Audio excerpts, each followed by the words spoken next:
세 번째 영상입니다.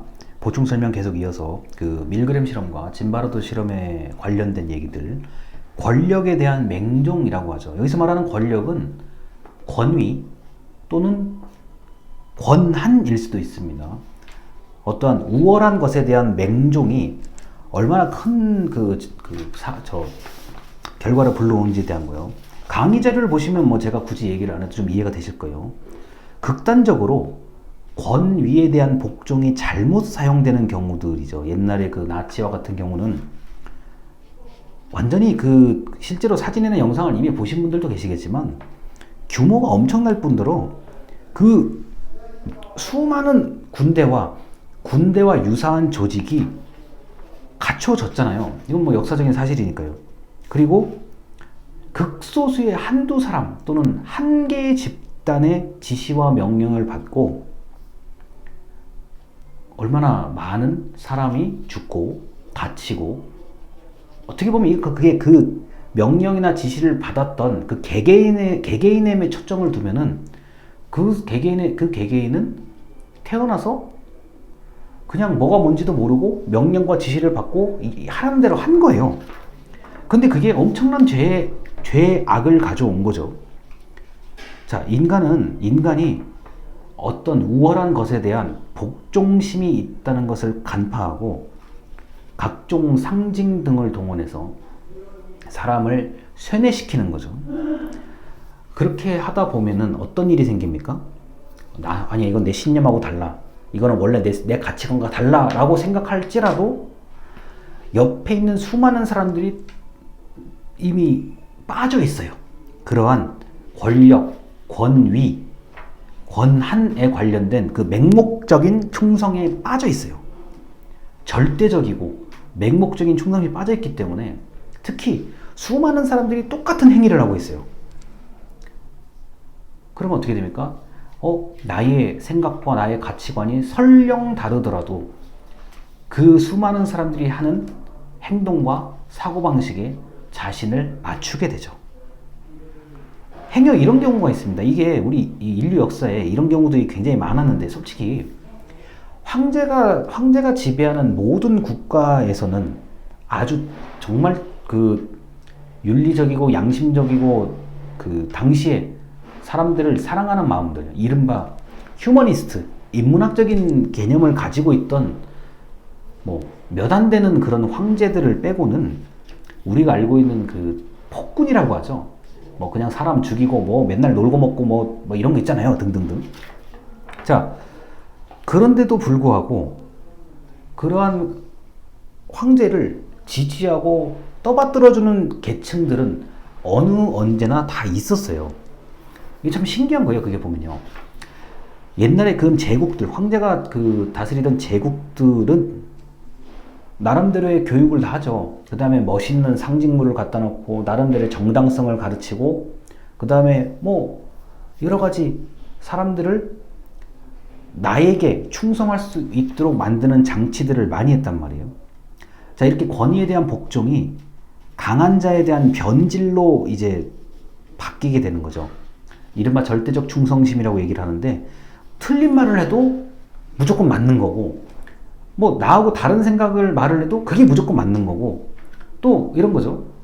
저는 그게 아니라고 생각합니다. 딱 이렇게 말하려고 하면은 옆에 있는 사람들이 나를 말 못하게 막아버리든가 심지어는 죽여버리는 거죠. 감히 우리가 지금 모시고 있는 저분이 나한테 지시를 하고 명령을 하는데 네가 뭔데 감히 반론을 제기하느냐. 뭐 끌려나가는 거는 다반사고요. 제가 볼 때는 거의 죽었을 거예요. 100% 거의 죽었을 거라고 봐요. 그렇게 반론을 제기하는 것 자체가 미쳤다는 취급을 받는 거고 말이 안 되는 거죠. 그리고 이런 권력에 대한 맹종이 심해질수록 법은 없어지고 질서는 없어지고 오직 뭐예요? 특정한 사람에 대한 법이 생기는 거고 특정한 사람이 원하는 질서가 생기는 거죠. 이런 얘기를 왜 이렇게 열심히 제가 하냐면요. 특히 이제 그 강의 자료 뒤에 보면 인종학살 관련된 뭐 사진이 좀 나오는데, 뭐 말로 표현하기가 너무 좀 굉장히 거북한 것들이고요. 제노사이드라고 하죠. 인종학살 같은 경우는 지금도 사실은 지구상의 일부 국가에서는 이런 대량 인종학살, 다시 말해서 나하고 핏줄이 다르다고 해서 죽이고, 뭐가 해서 다르다 죽이고, 쫓아내고, 뭐 이런 거요. 자, 그런데 뭐 한두 사람이 뭐 총 쏘고 칼로 뭘 가지고 있다고 해서 그 많은 사람이 죽지는 않아요. 그러면은 상당한 무력을 가지고 있는 집단이 불특정 다수를 죽이는 거거든요. 그 왜 죽일까? 사람은 왜 죽이는 걸까? 그 이유가 있을 거 아니에요. 그 원동력이 뭔가라고 하면 바로 지금 제가 말씀드린 거예요. 이런 잘못된 권위, 잘못된 권력 등에 그냥 맹종하게 되는 거죠. 쟤네들 보기 싫어요. 나하고 우리하고 뭐가 달라. 다르니까 틀린 거고 죽여. 그러면 죽이는 거예요. 뭐 생각이 없이 그냥 죽이는 거예요. 뭐 죽이는 거 이외에 다른 뭐 물건을 약탈하거나 뭐 이런 거 뭐 이거는 얘기할 게 더 없는 거죠. 근데 그게 정당화되는 거예요. 그래서 나중에 어떻게 됩니까? 자, 나는 지시와 명령에 따라서 일을 했을 뿐 나는 죄책감도 잘 모르겠고 나는 양심의 가책도 잘 모르겠고 나는 나의 임무를 다했을 뿐이다. 이렇게 얘기를 하는 극단적인 상황도 발생을 해요. 이게 이제 우리 인터넷에 아마 검색하면 아이히만 재판이라고 돼 있어요. 아이히만. 예전에 예루살렘 세계대전이 끝나고 나서 예루살렘에서 일어났던 아이히만의 재판이라고 돼 있습니다. 그때 당시에 그 아이히만이라는 사람이 얘기한 게 그거예요. 왜 당신은 인종학살을 이렇게 했느냐? 무슨 생각을 하느냐? 뭐 죄책감은 없느냐? 굉장히 무덤덤하게 얘기를 해요. 중간에 전화가 와서 다시 이어서 가겠습니다. 그 아이히만이라는 사람은 인종학살에 대해서 끝까지 상당히 무덤덤하게 무표정하게 그냥 이야기를 합니다. 그 모습에서 사람들이 엄청난 충격을 받아요.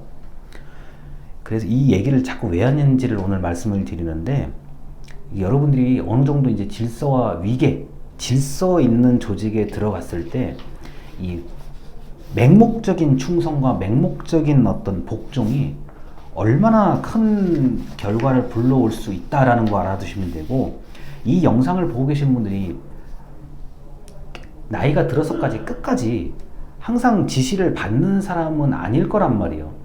누군가에게 지시를 하고 명령을 하고 관리를 해야 될 위치에 가실 분들일 텐데, 그럴 때 여러분들이 머릿속에 담고 있어야 되는 게 권력에 대한 어떤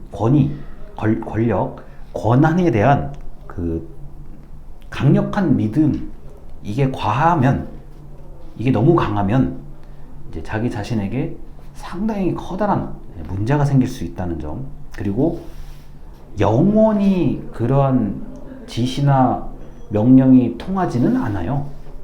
어떤 계기가 생기면 완전히 한꺼번에 무너지는 일들이 발생합니다.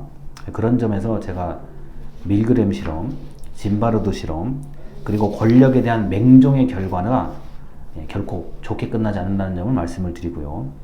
그리고 이제 보충 설명, 반두라, 아주 유명한 또 실험인데 1970년에 반두라의 교수의 얘기입니다. 이게 사회학습 이론인데요. 이건 어린이를 대상으로 실험을 한 건데, 그 대부분의 인간은 관찰 학습으로 행동을 배워요. 자, 여러분이 어린 시절을 생각해 보세요. 저의 어린 시절 생각해 보면 됩니다. 보잖아요. 자, 선생님이 이렇게 해서 뭐 이거 봐봐, 이 본대로 따라해. 그게 관찰이에요. 학습, 따라해. 그게 학습이에요. 이걸 어떻게 더 쉽게 설명을 합니까? 근데 이 반두라의 이 모습에서 엄청난 결과를 발견을 해내요. 뭐냐면은 어떤 이제 시범을 보이는 그 선생님이 인형 같은 걸 두고, 큰 인형을 두고, 이게 좀 예뻐해주는 모습을 보이면은 그 어린이들이 그 예뻐해주는 모습처럼 따라서 하고, 선생님이 이거를 때리는 것, 이 인형을 때리고 뭐 발로 차고 이러는 모습을 보여주면은 똑같이 어린이도 때리고 발로 차는 모습을 보여요. 이게 굉장히 무서운 거예요. 그리고 여러분, 이 사회학습 이론을 왜 제가 여러분한테 얘기를 하냐면은, 분명히 여러분이 누군가가 여러분에게 가르치는 경우가 많을 거예요. 많이 그런 걸 받아왔잖아요. 선생님부터 교수님까지. 근데 이제 또 이제 졸업을 학교라는 울타리에서 완전히 벗어나게 되면은 사회에 관련된 것을 여러분들에게 누군가가 가르쳐 준다고요. 이게 누구한테 무엇을 배웠는지가 사회생활에서 그 살아나가는 방식이 굉장히 많이 달라져요. 똑같은 업계에 똑같은 일을 하더라도 내가 누구한테 무엇을 배우는지에 따라서 일하는 요령도 달라지고요. 시각도 달라지고요. 태도도 달라지고요. 그리고 성격과 정서도 변해요. 그 일을 하고 있는 동안에는요. 특히 이제 제가 강의 자료 이렇게 써놨죠. 남자아이의 특성과 여자아이의 특성을 이렇게 좀 적어놨는데, 이게 요새는 이제 양성평등이라든가 어떤 성 역할을, 고정된 성 역할을 말하지 말자는 지금 그 분위기가, 사회적 분위기가 있기 때문에 제가 이걸 특별하게 언급을 드리진 않습니다. 그런데 당시에 1970년도쯤에 남자와 여성과 남성의 그런 그 차이가 상당히 있다라고 좀 믿었던 시대였기 때문에 제가 그냥 참고로만 보시라고 강의 자료에 적어 놓은 거예요. 이거를 제가 그 명확하게 여성은 어떻다, 남성은 어떻다 이렇게 구분하는 거는 저의 그 기본적인 가치관하고 조금 다른 것 같아요. 저 같은 경우는 조금 번외로 얘기하자면, 성별 구분도 물론 있는데 저는 성별이 문제가 아니라 개개인의 개성에 초점을 맞추는 사람이에요. 지금 이 강의를 들으시는 분이 지금 40명이 넘어요. 지금 특히 이번 학기는 뭐 제가 한 번도 보지를 못해가지고 여러분들의 개성을 파악하는 게 거의 지금 불가능한 상태거든요. 그런데 다행히 저희가 지금 매주차 과제가 이게 좀 여러분한테 그냥 자유롭게 아무렇게나 쓰라는 개념이잖아요. 근데 여러분들이 굉장히 성실하게 쓰셔가지고 뭐 MBTI 유형도 적어놓는 분이 계시고, 뭐 또 때에 따라서는 자신의 단점을 적어놓는 분들이 많으시더라고요. 뭐 그 다음에 나에게 뭐 좋은 추억과 나쁜 추억 이런 거 참 솔직하게 적으시더라고요. 그거를 제가 매일 한 두세 번씩 들어가서 이렇게 점검하면서 보는데, 이 여성과 남성의 개념보다는 그 개인의 어떤 환경, 그 개인의 어린 시절, 학창 시절, 그리고 그 개인의 현재 고민, 나는 지금 용돈이 없다, 현재 없는 거잖아요. 현재 없는 것에 대한 그것으로부터 영향을 받는 거, 스트레스, 그 개개인을 저는 중심으로 보는 사람이에요.